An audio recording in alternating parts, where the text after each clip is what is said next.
Anda kembali bersama kami di Sapa Indonesia Malam. Saudara, polisi masih menyelidiki penyebab pasti kecelakaan beruntun yang terjadi di ruas tol Pejagan Brebes Pemalang. Kecelakaan ini diduga akibat asap pembakaran rumput di pinggir tol yang menyebabkan jarak pandang pengendara berkurang. Polisi terus menyelidiki adanya unsur kesengajaan pada kebakaran lahan yang diduga memicu kecelakaan beruntun di tol Pejagan Brebes Pemalang, Jawa Tengah. 1 orang meninggal dan 19 luka dalam peristiwa itu hari Minggu lalu. Polisi melakukan olah tempat kejadian perkara untuk mengetahui posisi kendaraan yang terlibat kecelakaan dan memastikan penyebab utama kecelakaan tersebut. Kami melaksanakan olah TKP di lokasi untuk menentukan titik-titik kendaraan tersebut karena kendaraan tersebut ada jumlahnya sekitar 9. Diduga yang jelas ini kan dari asap, dari ilalang yang terbakar, jadi menutupi pandangan penglihatan. Sementara petugas pemadam kebakaran Brebes menyebut ada 3 titik kebakaran di area lahan tol, bukan di persawahan warga. Lahan yang terbakar diperkirakan sepanjang lebih dari 20 meter. Iya, kalau untuk yang terbakar itu lahan milik tol. Jadi di samping persis jalan tolnya. Jadi area terbakar itu dari samping jalan tol sampai perbatasan seket untuk jalan tolnya. Jadi masih area tolnya. Itu untuk luasan kebakarannya sekitar berapa meter ya? Panjang dan lebihnya lebarnya. kalau untuk yang area yang terbakar itu hampir sepanjang 20 meter. Korban meninggal dalam kecelakaan beruntun itu adalah Muhammad Singgi Adika, putra bungsu Jaksa Agung Muda Intelijen Amirianto. Korban adalah seorang mahasiswa perguruan tinggi di Solo, Jawa Tengah. Jenazah dimakamkan di TPU Pondok Rangon, Jakarta Timur, Senin kemarin.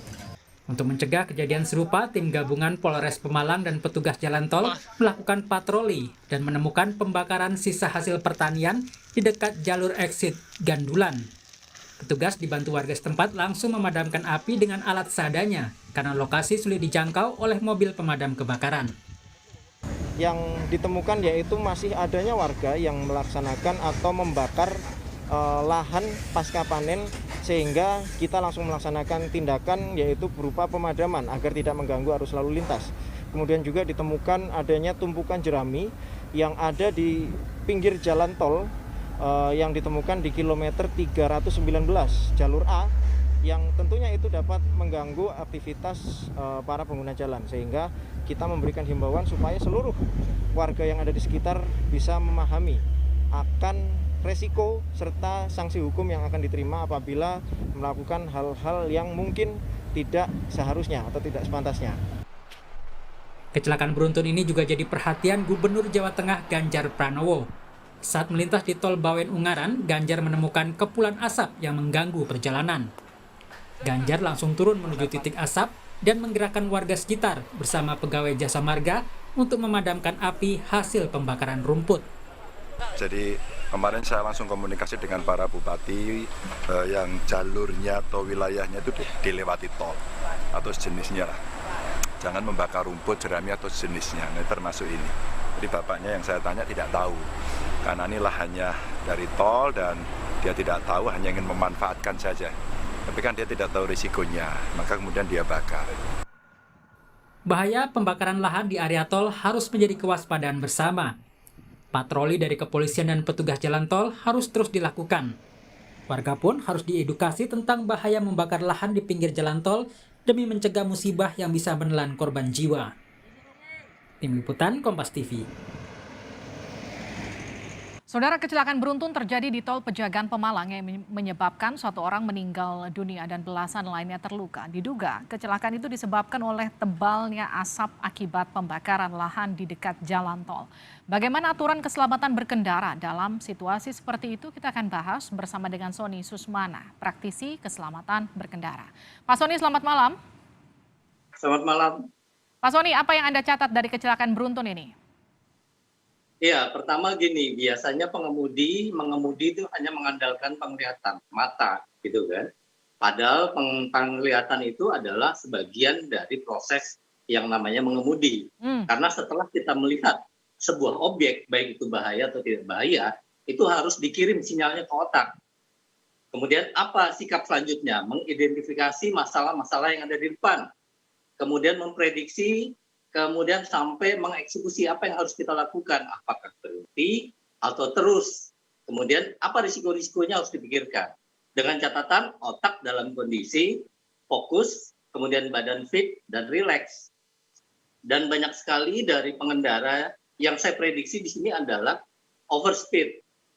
Overspeed itu tidak ngebut, tetapi dia berkendara di atas kecepatan rata-rata. Misalnya dia di lajur sebelah kiri kecepatannya 80, itu udah overspeed. Kemudian ya perilaku-perilaku pengendara yang memang salah satunya tidak jaga jarak ketika ada di jalan tol, tidak jaga kecepatan, dan banyak sekali ketika mereka mau melakukan proses pengereman tidak pernah melihat kaca spion. Jadi tabrakan beruntun begitu ya Pak Sony? Ya, tabrakan beruntun akibat dari dia tidak mampu melihat kondisi yang ada di depan ya. Karena kita menerobos kabut, itu ada dua kemungkinan. Yang pertama nabrak, yang kedua ditabrak. Pak Sony, kalau ada kabut seperti itu, apa yang harus dilakukan pengendara? Sebetulnya kabut ini kan tidak ujuk-ujuk ada. Ya. Dia melalui proses kan. Ketika kita lihat ada obstacle baik itu kabut atau apapun, dia seharusnya bisa melakukan perlambatan. Kemudian dia berpikir apakah dia mampu menerobos itu, aman atau tidak. Kalau tidak aman, lebih baik dia kurangi kecepatan, kemudian diambil lajur sebelah kiri dan lampu hazard dinyalain, kemudian dia berhenti. Lebih baik dia berhenti pada saat dia masih terlihat oleh kendaraan di belakang. Daripada menerobos kabut ya? Daripada menerobos kabut, karena itu risikonya lebih besar. Bagaimana? Karena kita nggak pernah tahu begitu masuk, entah kabutnya makin tebal atau bahkan kabutnya panjang jaraknya. Dan kita hanya mengira-ngira sampai di mana nih kabut selesai. Artinya kita berkendara dengan mata tertutup kan. Kalau misalnya ini soal kasus yang ada kabut di jalan, bagaimana kemudian dengan hujan lebat yang juga biasanya jadi salah satu penyebab kecelakaan? Sama, kembali lagi kepada habit, kebiasaan dari pengendara yang ada di Indonesia. Tidak mengurangi kecepatan atau tidak jaga jarak. Ini kan yang harus diperbaiki buat pengemudi di Indonesia, sehingga hanya kita yang mampu menekan risiko-risiko kecelakaan. Kita tidak bisa mengandalkan orang lain, tetapi paling tidak dari diri kita. Kita coba untuk melatih mengemudi dengan defensif lah, proaktif. Jangan melulu mengandalkan reaktif. Karena risiko kita mengandalkan reaktif itu lebih besar kecelakaan. Kalau kita lihat dari kasus ini kan memang ini di jalan tol yang tidak ada rambu-rambu, kemudian hati-hati ada kabut seperti itu misalnya. Karena memang ini kan juga terjadi akibat ketidaktahuan masyarakat yang membakar lahan di dekat jalan tol. Apa yang kemudian harus diperbaiki dari insiden ini ke depan? Ya sebetulnya ini yang harus menjawab adalah dari pihak pengelola jalan tol ya. Karena setahu saya dulu itu pengelola jalan tol setiap 20 menit itu patroli. Dan ini pasti terlihat. Terlihat kemudian dia lakukan antisipasi. Jangan begitu kecelakaan, baru melakukan mitigasi. Terlambat, sudah ada korban. Artinya monitoring dan juga katakanlah upaya untuk mengantisipasi kecelakaan juga seharusnya sudah dilakukan oleh pihak jalan tol, begitu ya?